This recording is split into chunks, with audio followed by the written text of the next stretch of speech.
All right, in this explainer, we're going to pull back the curtain on one of the internet's most fundamental but kind of hidden technologies.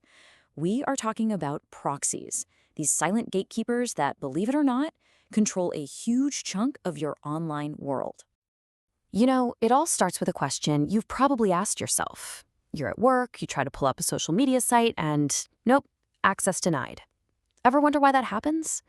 Well, the answer reveals a critical piece of how the entire internet is managed.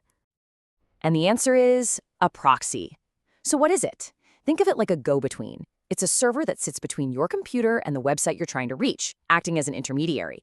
Its job is basically to simplify the whole connection, and in doing so, it often adds some serious layers of security or control. Okay, let's dive right into the first type, which is called the Forward Proxy. And this is the one you've most likely bumped into, probably without even knowing it.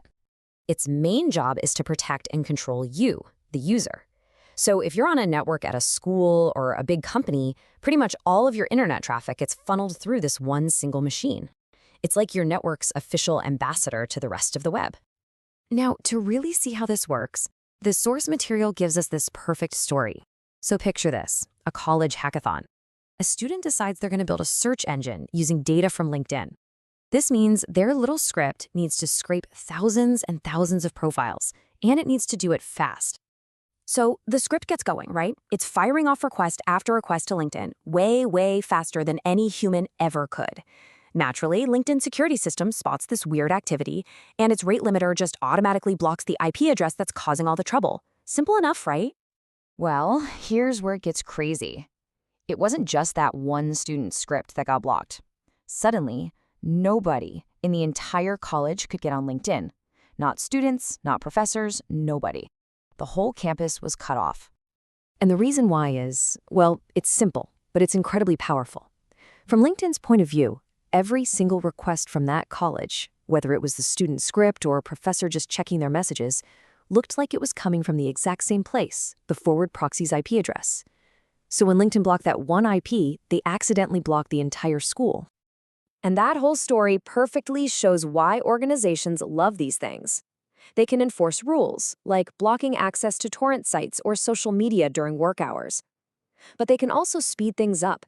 For instance, a college could cache or store super common developer docs on its proxy, so they load instantly for students, even if the main internet is a little slow that day. Okay, so now let's completely flip the script and look at the reverse proxy. If a forward proxy is all about hiding the user, while a reverse proxy does the exact opposite. It hides the server. Right, this kind of proxy is a middleman that protects the web servers themselves. When you visit a huge website, you're not actually connecting directly to the computer holding the data. No way. You're connecting to a reverse proxy that stands in front of like a whole army of servers.